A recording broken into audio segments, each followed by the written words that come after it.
Nasira ang kitchen drawer namin dahil kahoy ito, nagkakalas-kalas na. Kaya ipinrepare ko muna mga gamit, pako, martilyo at plies.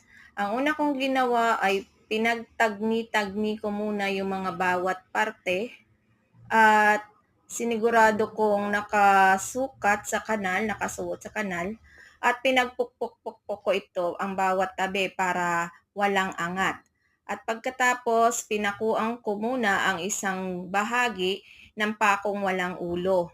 Para sa ganon, ay hindi kumibo ang ibang parte kapag ka ito ay pinako ko. At pagkatapos nun, isinukat ko na siya at medyo masikip, kaya inalis ko muna ito para lagyan ito ng kandila.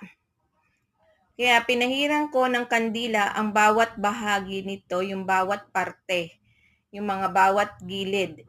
Halos ang naubos ko dito ay isang kandila na maliit para sa ganon malagyan lahat. Nang matapos na itong lagyan, nilagay ko na, kaya ayan, madali na siyang